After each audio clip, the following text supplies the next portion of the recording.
आउज़ बिल्लाहि मिनश शैतानिर रजीम बिस्मिल्लाहिर रहमानिर रहीम। मैं हूं डॉक्टर मोहसिन और ये है माय हेल्थ क्लिनिक। इस वीडियो के अंदर ज़िक्र करेंगे डायरिया के मुतालिक। डायरिया यानी लूज़ मोशन का होना, पेचेस का होना। बहुत से अफराद इसको लेकर गलत नज़रियात उनमें होते हैं कि जी लूज़ मोशन थोड़ा सा भी अगर पेशाब बार बार आ रहा है या पतला आ रहा है तो उसको लूज़ मोशन कहते हैं। तो एक दिन के अंदर अगर 8 दफ़ा से ज़्यादा पेशाब आता है बड़ा और उसके साथ पानी की तरह आता है या वो पहले सही था तो अब वो बिल्कुल पतले आ रहे हैं, तो इसको हम पेचेस कहते हैं, लूज़ मोशन कहते हैं या डायरिया का नाम दिया जाता है। इसके अंदर आम तौर पर करते ये हैं कि वैसे तो उर्फ़ आम में लोग क्या करते हैं, ड्रिप लगवा लेंगे, रिंगल लैक्टेट, फ्लैजल, सिप्रोफ्लॉक्सासिन और मेट्रोनिडाज़ोल के नाम से डिफरेंट लगवाते हैं ड्रिप्स। उसमें गलती ये भी करते हैं कि वो ताकत वाले इंजेक्शन डलवा लेंगे जो कि नुकसानदेह होते हैं।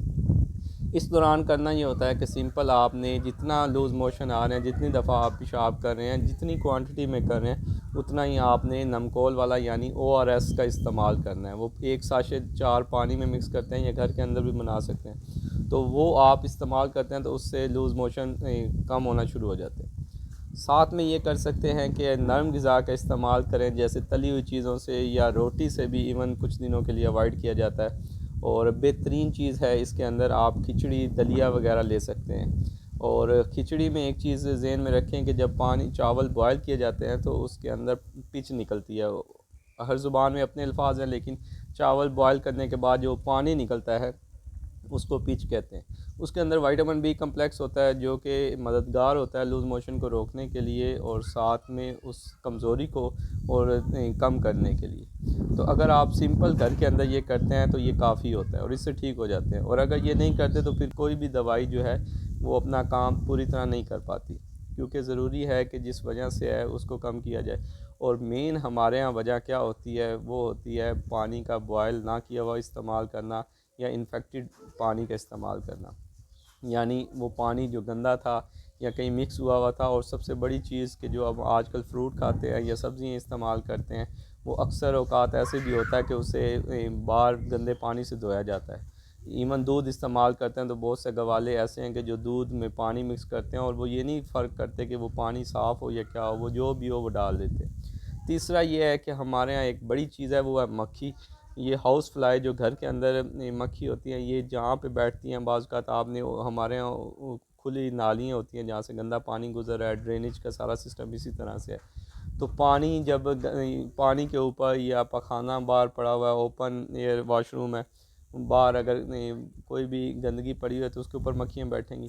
वो बैठ के उन्हीं गली मोहल्लों में जो दुकानें होती हैं, वो सब्ज़ी वाली हैं, फ्रूट वाली हैं या चिकन की हैं, तो वो गोश्त के ऊपर बैठती है। ये ही ज़रिया बनती हैं टाइफाइड का।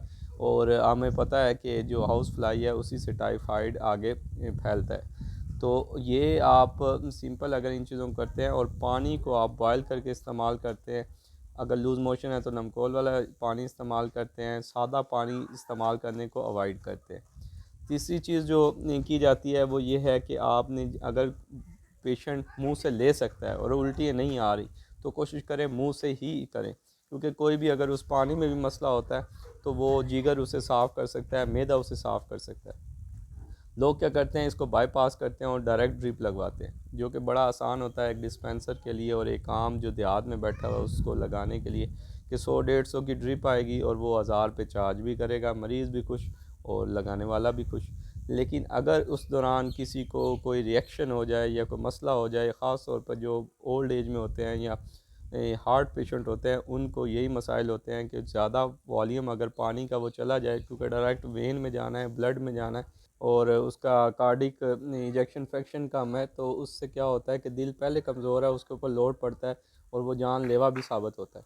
तो अक्सर वो ड्रिप वहीं पे होती है और मरीज़ का सांस उखड़ना शुरू हो जाता है।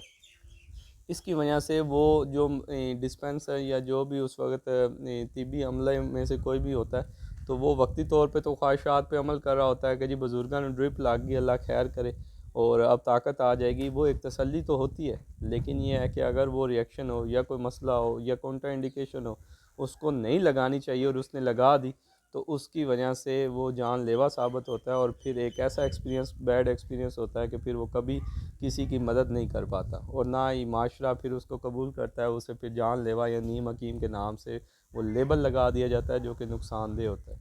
तो इसलिए जब भी किसी को पेचस या लूज़ मोशन हो तो ज़रूरी है कि उसकी डेस्टिनेशन या ये पता हो कि दिन में अगर 3 दफ़ा पेशाब आता था या पखाना आता था, इससे ज़्यादा आ रहा है और आम तौर पर 8 दफ़ा से ज़्यादा आ रहा है और बिल्कुल पानी की तरह है। हाँ, अलबत्ता इसके साथ अगर बुखार है तो फिर ज़रूरी है कि आपने डॉक्टर से ज़रूर मशवरा करें, डॉक्टर से रब्ता करें, और उससे अगर वो कोई टेस्ट करवाने हैं या कोई 2 दिन से ज़्यादा हो गया और वो नहीं पेचेस कंट्रोल हो रहे, तो फिर आपने डॉक्टर से ज़रूर मुआयना करवाना है। अगर कोई बेहोश हो जाता है या पानी की कमी की वजह से, या पेशाब बिल्कुल पानी की तरह है, राइस वाटर स्टूल कहते हैं, तो वो अगर है तो उसके लिए डिफरेंट चीज़ों को देखना पड़ता है, टेस्ट करवाने पड़ते हैं, और फिर मुंह से देने से बेहतर होता है कि ड्रिप लगवाएं, लेकिन उसके लिए ज़रूरी है कि हॉस्पिटल में पेशेंट को एडमिट किया जाए। तो इन चीज़ों के ज़रूर मद्देनज़र रखें। गर्मी के मौसम में बहुत से अफराद, और ख़ास तौर पर हमारे यहाँ 4 लाख बच्चा हर साल लूज़ मोशन की वजह से जान की बाजी हार जाता है। तो इस छोटे से पैगाम को अगर समझ सके तो हम काफ़ी हद तक फ़ायदेमंद साबित होंगे, और लोगों को डायरिया और लूज़ मोशन की वजह से मरने को बचा सकते हैं। इसके साथ डॉक्टर मोहसिन को दीजिए इजाज़त। अल्लाह हाफ़िज़।